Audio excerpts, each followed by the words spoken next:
Hi sir, this is Sai Charan. Okay, and Danayya గారు వచ్చారు. OG cinema నడుస్తుంది కళ్యాణ్ గారిది. అండ్ కళ్యాణ్ గారు వచ్చే అవకాశాలు ఏమైనా ఉన్నాయా? అప్పుడు దానయ్య గారిని అడగాలి. కళ్యాణ్ గారు పాలిటిక్స్లో బిజీగా ఉన్నారు. ఓకే సార్, ఇంకొక విషయానికి వస్తే అది అది out of box question. And cinema గురించి చిన్న అప్డేట్ ఏమైనా OG OG September 27th release, world వైడ్గా రిలీజ్ అవుతుంది.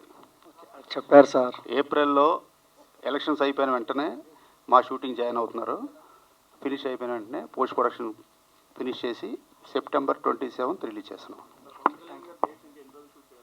20 days అండి.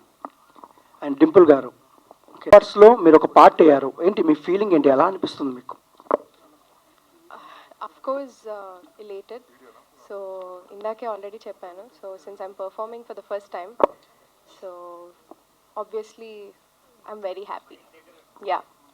అండ్ సార్ మీరు ఒకసారి ఓకే సార్, దుబాయ్లో చాలా తక్కువ అవార్డ్స్ చేస్తారు మన తెలుగు వాళ్ళు. సార్ మీరు చేస్తున్నారు, బట్ ఏ రేంజ్లో ఉండబోతుంది? మీరు వచ్చి చూడాలి ఇక్కడ, వేరే లెవెల్ అద్భుతంగా ఉంటుంది. ఎందుకంటే నేను చూశాను కాబట్టి చెప్తున్నా అంత ధైర్యంగా. ఇంకో హామీ కూడా ఏంటంటే, మా టాలీవుడ్ హీరోస్ అందరూ వస్తే మట్టుకు, అంటే ఒక సీనియర్ మ్యూజిక్ డైరెక్టర్గా మా అందరి తప్ప నేను రిక్వెస్ట్ చేస్తున్నాను, మీ ప్రెస్ మీ అందరి ఆశీస్సులతోటి అందరూ టాలీవుడ్ హీరోస్ అందరూ వస్తే మట్టుకు ఈ కార్యక్రమం వెరీ గ్రాండ్ సక్సెస్ అవుతుంది. So my request, my humble request to all the heroes, all the great technicians, stalwarts అందరికీ. నువ్వు సార్ కోటి గారు, సైమా అవార్డ్స్కి పోటీగా ఈ గామా అవార్డ్స్ ఉండబోతుందా? ఎవరికి? సైమాకి కొలతో పోటీని కాదండి, సైమావే గామావే.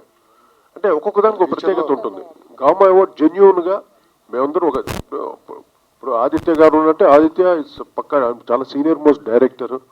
అంటే సబ్జెక్ట్స్ అన్ని ఎలాగ ఎంత జనరంజకమైన సినిమాలు, పాటల్ని వాటిల్ని సెలెక్ట్ చేసుకునే మేము అవార్డు ఇవ్వడం జరుగుతుంది. ఈ కార్యక్రమం చాలా జెన్యూన్గా జరుగుతుంది అవార్డు ఇది మటుకు. సార్ ఒక లాస్ట్ క్వశ్చన్, ఈరోజు 23rd, 10 days టు గో కదా. ఈ 10 daysలో అంటే ఇప్పటి వరకు కన్ఫర్మ్ అయిన టాలీవుడ్ టాప్ స్టార్స్ ఎవరైనా ఉన్నారో వచ్చేవాళ్ళు, ఒక్కసారి చెప్తాను.